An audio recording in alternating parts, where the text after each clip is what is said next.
Shalom and welcome to another in our series of podcasts from Temple Beth Am, a dynamic center for conservative Judaism in Los Angeles.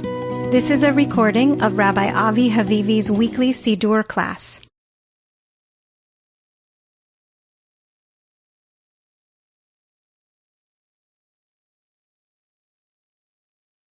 Background, again, first bracha of the Shema Birkat Yotzer, which is about light and nature. God is creator of the universe.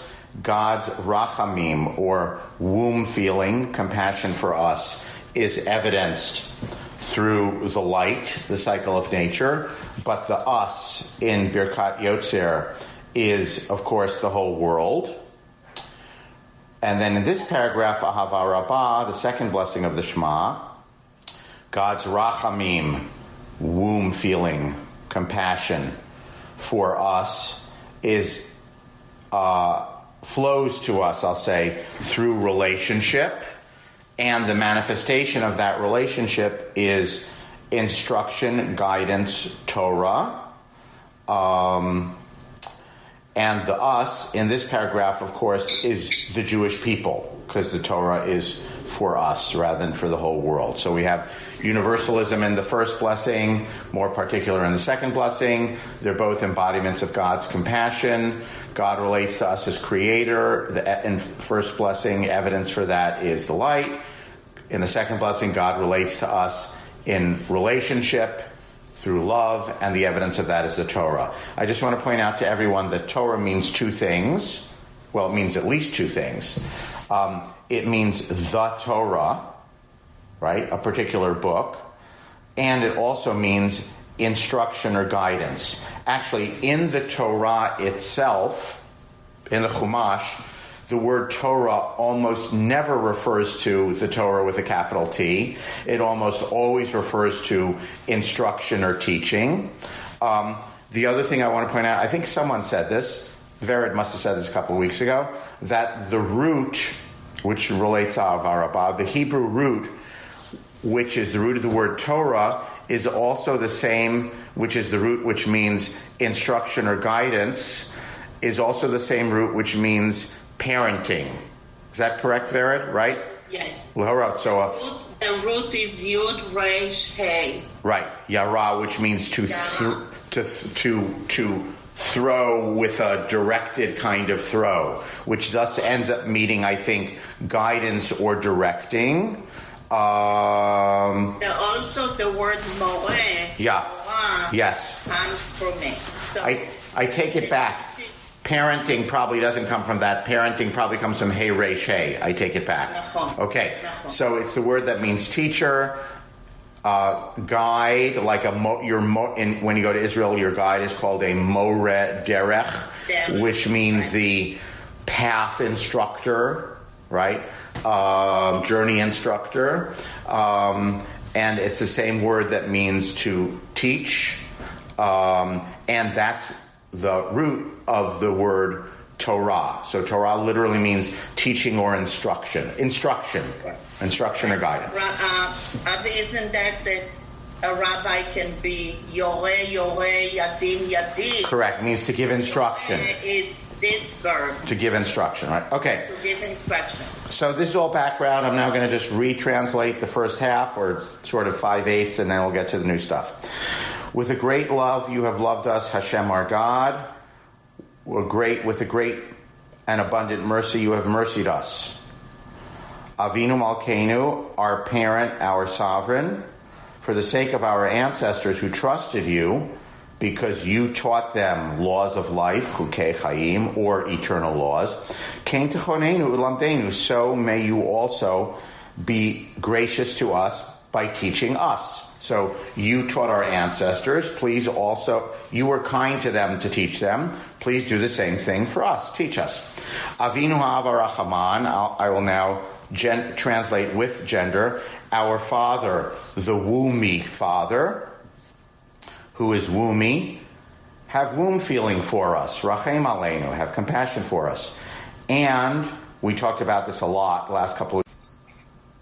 Okay, we're continuing. To hear, learn, and teach, lishmor v'lasot, to observe and keep, ulakayem, and keep, et kol divrei Talmud Toratecha be'ava, all the words of your instruction teaching, lovingly. And again, we said lovingly could be either Tein b'libeinu b'ahava, God, could you please lovingly place it in our heart, or could you place it in our heart that we should do all these things lovingly? Loving. The adverb can apply to what God does or to what we do. V'ha'ereneinu b'toratecha, illuminate our eyes by means of your Torah or instruction. Larry pointed out that there's the or in the first blessing and the or in the second blessing. The or in the first blessing is literal. It's the light of the world, and or in the second blessing is metaphoric. It's teaching and wisdom, Torah. So illuminate our eyes in your Torah, dabek libeinu mitzvotecha, and cause our minds to cleave to your mitzvot. V'yached levaveinu li'ava u'lirat shmecha, and unify our hearts, or make our minds single-minded, right, to love and reverence your name. V'lo nevosh le'olam va'ed. I think the va here means so that we will never, ever be humiliated. Those who know the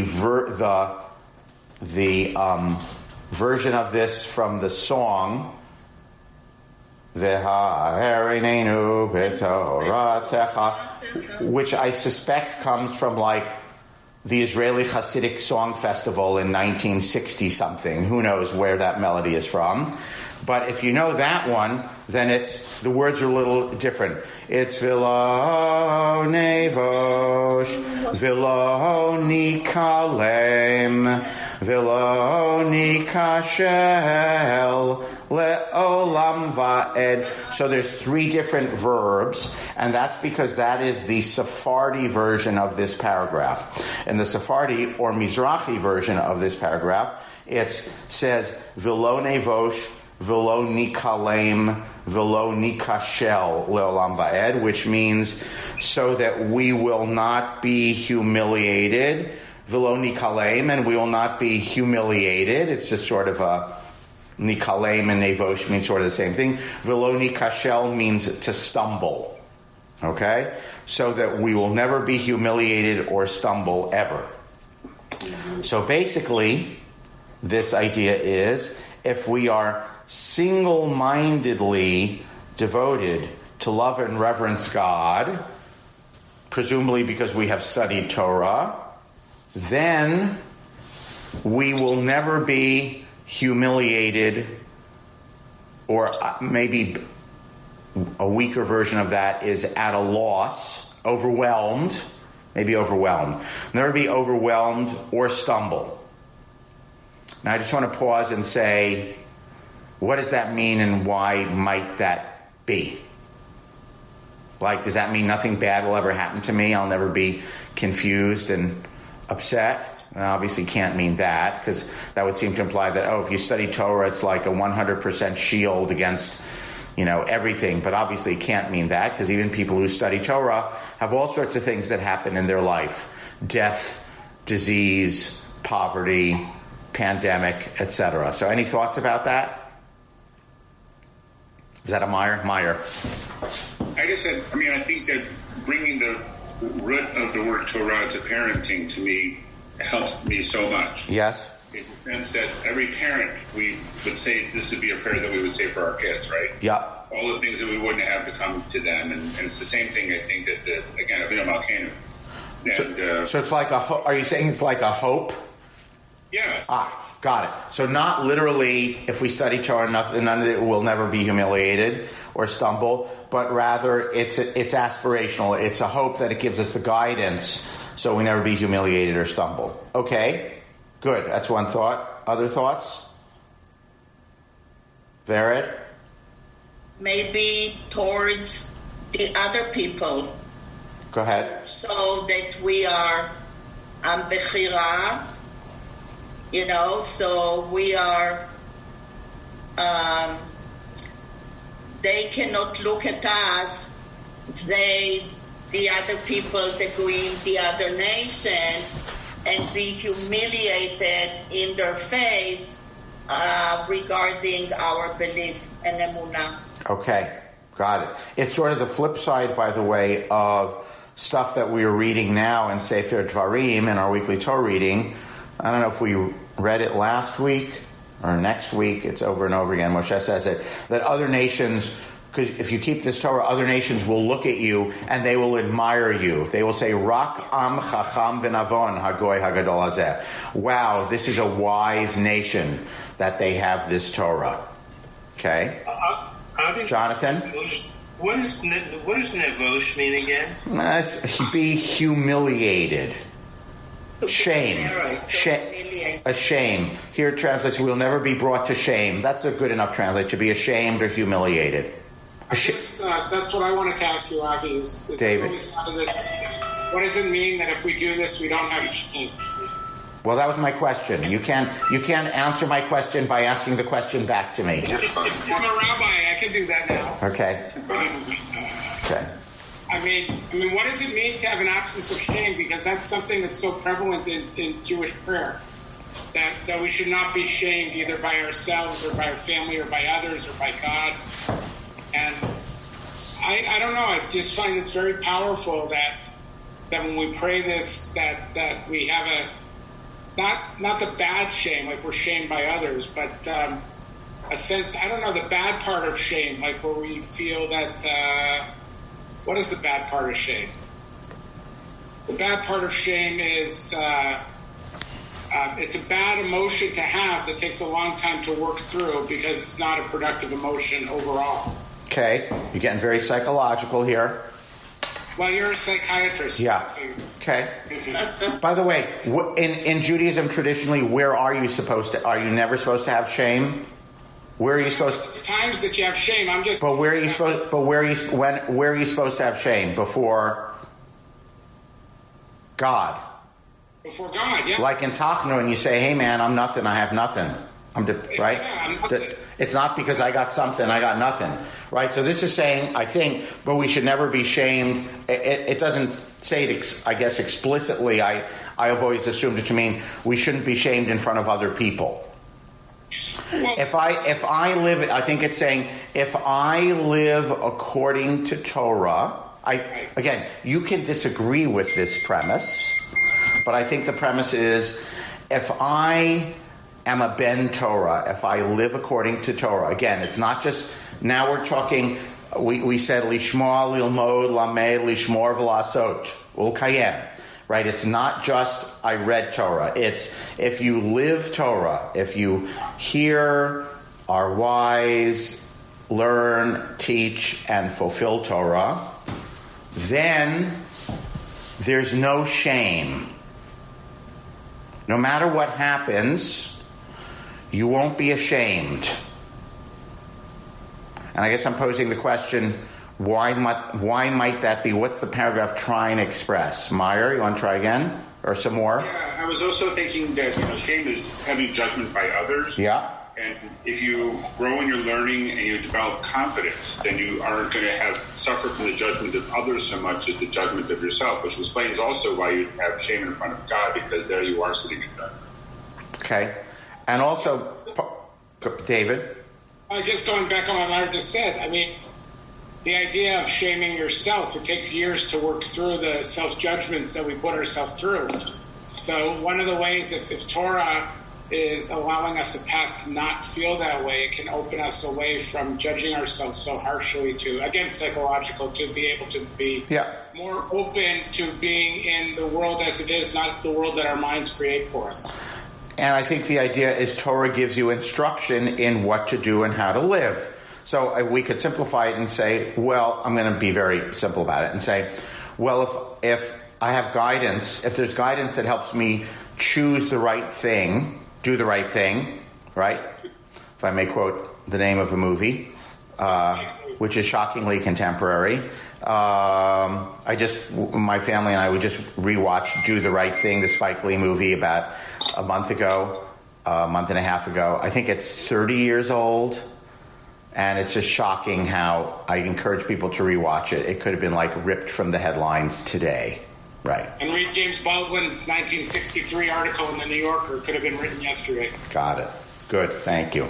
So basically, if you do the right thing, life won't necessarily go well. It's no guarantee that things go well, right? But you won't be ashamed of yourself before people, right? So it seems to be some sort of recipe, I don't know, for living with integrity and dignity. These are some of my thoughts. Any other thoughts anyone wants to add to that before we go on? I want you to mull that over.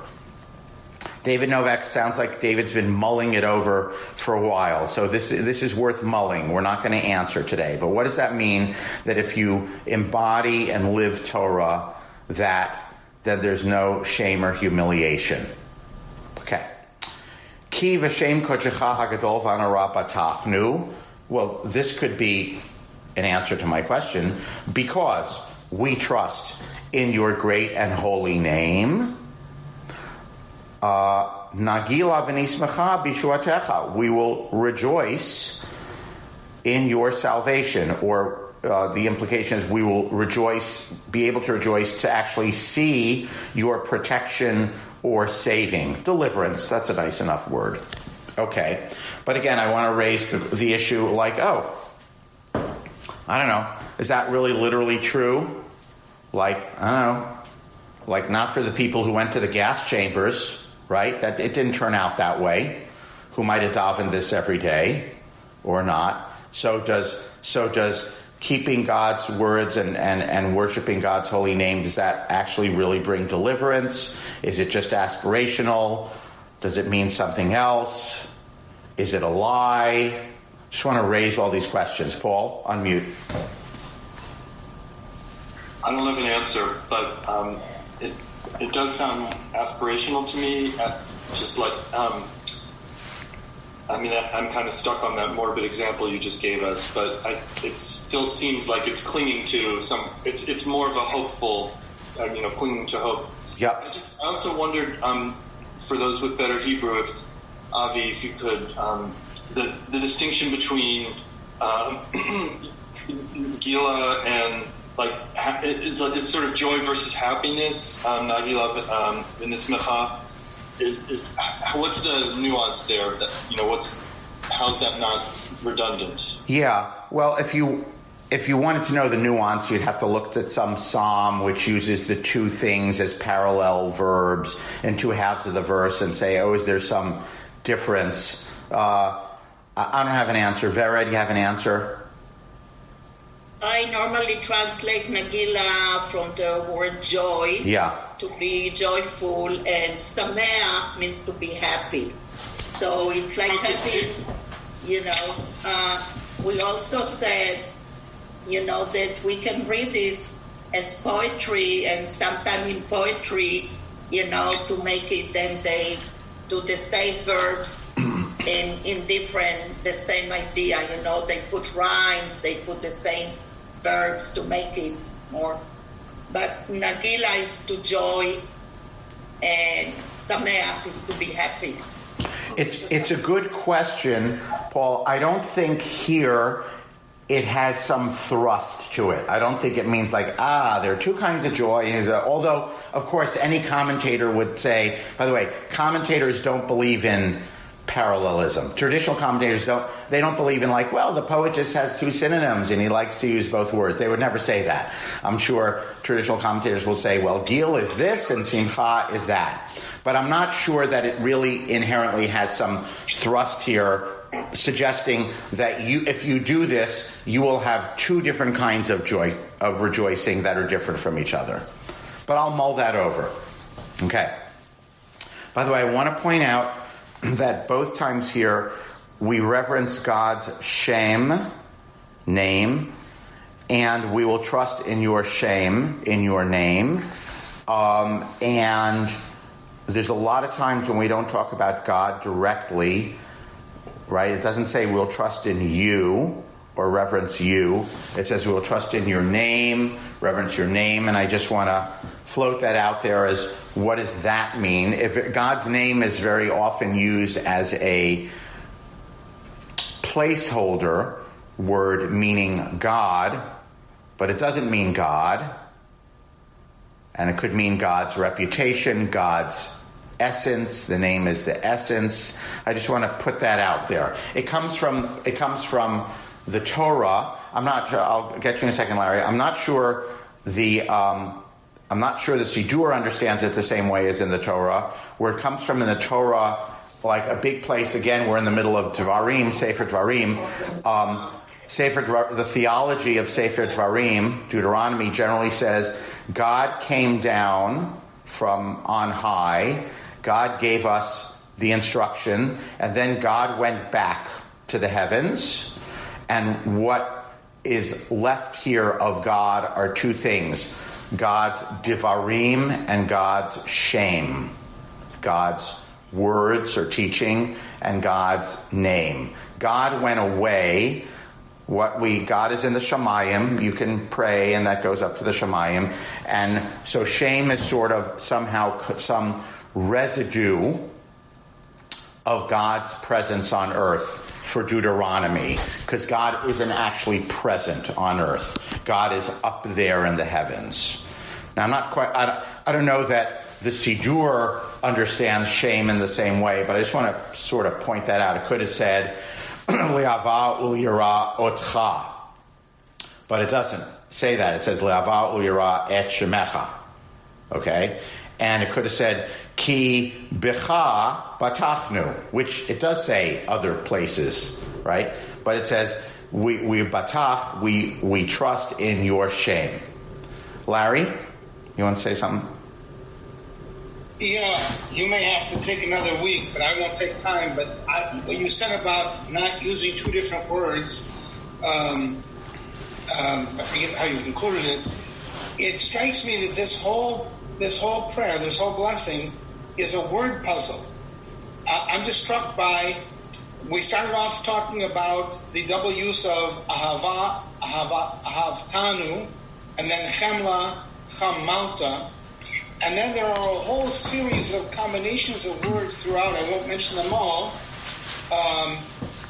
But we talk about Lishmoa, then we go to pairs. Lilmod, Ulilamed, Lishmor, Uvilasot. Yeah. The end of the, and then there's the not quite the same thing. The different, the air that I mentioned, and the bake, we've got the eyes and the heart.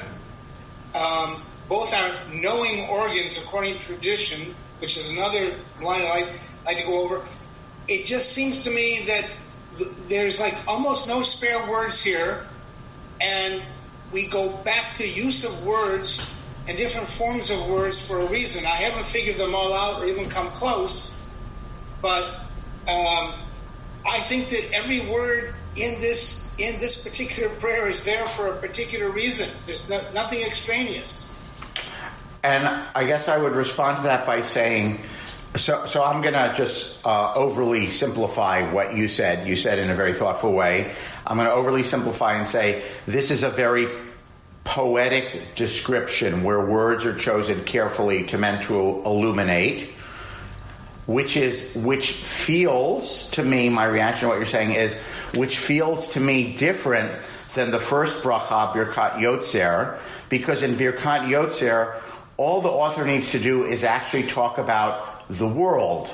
It's the world itself that is, nature itself is magnificent and varied. And so I, as the poet, I don't have to be particularly subtle or thoughtful. I'm just marveling at what it is that I see or imagine, the Ofanim and the Chayot HaKodesh, and they're singing, whether they're, real, imagined, whatever. All the poet needs to do to be, I'm going to say uplifting, is just talk about the world as it is, right? So, all I need to do is go out to my garden and look at the tree and hear the birds chirping, right, during the first bracha. And I don't really need anything else to make me devotional. Let's put it that way, in the way that the bracha is supposed to be about, I think. Whereas it might be very easy and static to just say, God's Torah. Thank you for the Torah, right? Which would be kind of a blah way to talk about it. And perhaps the poet is using language here to get you to think about, it's about learning, it's about teaching, it's about receiving, it's about doing. Maybe it's about two kinds of joy, I don't know, which are an antidote to three kinds of shame, again in the Sephardic formulation. So, yes, I'll just say thank you and yes and maybe and yes, and there's a lot to mull over there. But we're not going to let it slow us down. Okay, and then just as at the end of the first bracha, we have a future-looking thing, Or Chadash al Tzion Ta'ir V'nizkech Ulanu Me'ira Li'oro, which we said the Sephardim following Rambam and Saadia don't say because they feel it doesn't belong. Cause a new light to shine about Zion, the idea of future redemption in the first bracha. We have that in a longer form in the second bracha. So we have all this stuff, okay? Which now seems to be an abrupt change of shift, I'd like to point out. We're talking about Torah and instruction and fulfillment, and all of a sudden it's ingathering of the exiles. Gather us in from the four corners of the earth. And for those who observe the minhag of taking your talit around you, that's when you gather your four tzitzit in your left hand. Right? When we say gather us from the four corners of the earth, V'tolichenu komemiut la'artzenu, and bring us uprightly to our land. Ki el poel yeshuot ata, because you are the deity who does deliverance. And we had Nagila v'nismacha bishuatecha, just the last line. So we've somehow slid or elided from, if we do your Torah, we'll never be humiliated. We rejoice in your deliverance, which kind of fits, like I'll never be humiliated. It means the opposite, I'll be safe or delivered, Yeshua. And now the Yeshua is national and in history, and it's about the Mashiach Tzeit and ingathering of the exiles. Okay? Why can we legitimately expect this? Because you are El Poel Yeshuot. You're not just an instructor God, which we've been teaching God, which we've been talking about throughout most of the paragraph. You are a saving, protecting God. Uvanu v'acharta mikol am v'lashon, and you chose us from all peoples. Okay, so this is a different way of the bacharta, which is the first time we've seen this verb. It's a different way of stating the first line, the Ahava Rabbah. You loved us greatly, which in this context now that I'm reading this line, Bana Bacharta, Ahava Rabbah seems to mean you loved us the most. Okay, it's like people getting married. You loved me the most. You picked me. You could have picked anyone, but you picked us. Okay? And we're not going to talk today about if you are theologically troubled about the idea of chosenness, because we don't have time to talk about that today. But what embodies chosenness in this paragraph? What's the proof of chosenness, of Israel's chosenness? Very simple concept. This is not a hard question. It's not a trick question. Torah. We got the Torah, right? We got the Torah. You must have loved us most of all. So you chose us. So we're now saying, hey man, maybe you could pay off on that. Now, gather us from the four corners of the earth. Okay. V'kei raftanu banu bacharta, you chose us. V'kei raftanu l'shimcha gadol sela be'emet. Okay, the choosing here, I think the va of v'kei raftanu, I don't think it means you chose us out of all nations and brought you close to your name. I think it means you chose us out of all the nations by bringing us close to your name. In other words, the chosenness is embodied in the fact that we got Torah.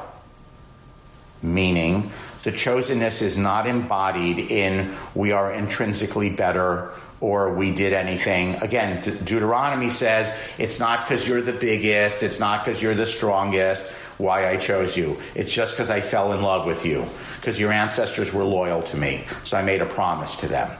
Okay? So you may have trouble with the idea of chosenness. I don't mind that. But at least I want you to understand what the chosenness is based on. It is not based on intrinsic worth. You chose us to bring us close to your name. Again, whatever, something there. So there's some connection here between Torah and name. Okay? Because, of course, the Torah is constituted in instructions which are made out of words, and the words brings us close to God's name. By the way, the Reconstructionists changed the Torah blessings. The first Torah blessing, Asher Bachar Banu Mikol Ha'amim, you chose us from all the nations, which is the same as this line.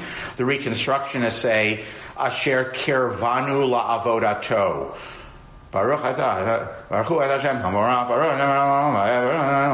Baruch Atah Hashem Elokeinu Mechalam, Asher Kirvanu La'avodato V'natan Lanu Et Torato. Rather than saying you chose us, it's you brought us close to your service, worship. It's not a contradiction, but it's highlighting that you brought us close as opposed to you picked us. Okay?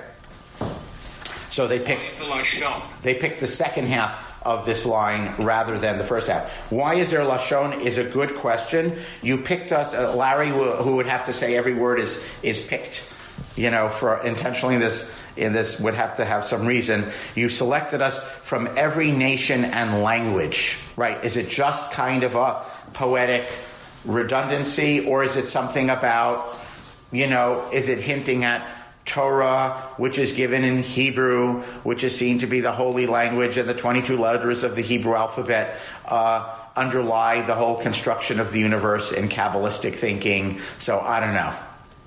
It's a good question. Meyer? A couple of thoughts. First is with respect to the Wait, do you have an answer about language? About language. Does anyone have an answer about language?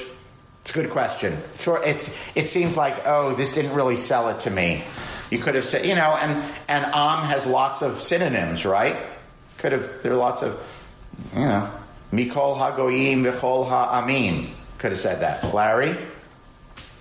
Only in that the Am doesn't necessarily refer to their culture, their learning, their concept of God. Okay. Lashon may capture that aspect of it. Okay, more like culture. We would call it out of all nations. In our English idioms today, we might say out of all nations and cultures. Okay.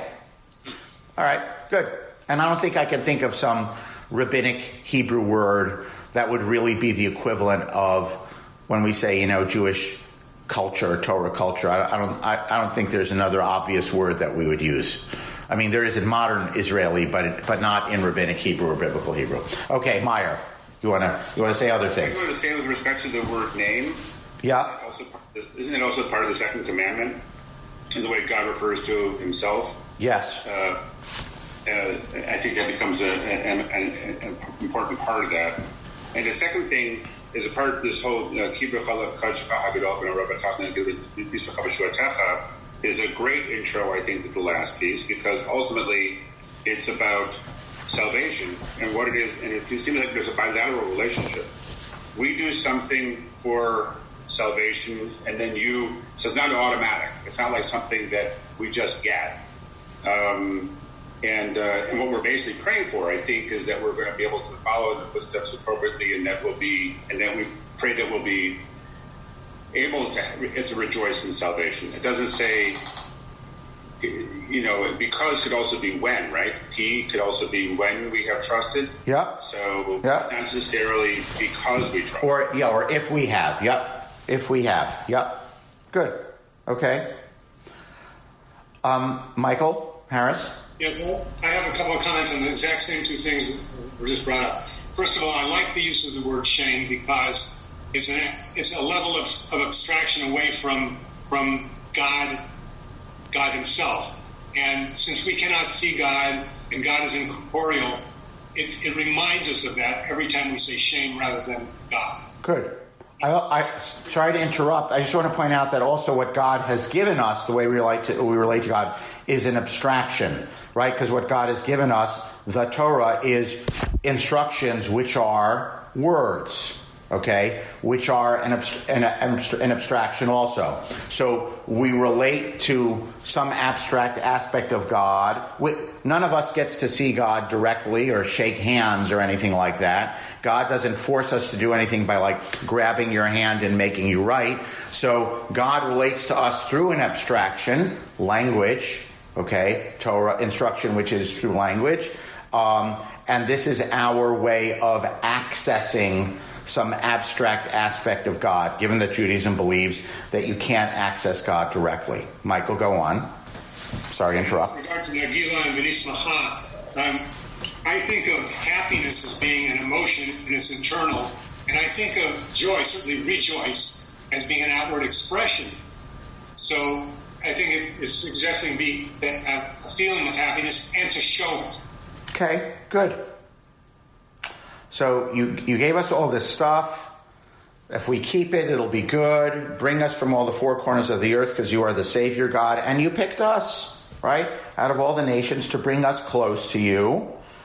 Don't ask me why Selah is there. I have no idea.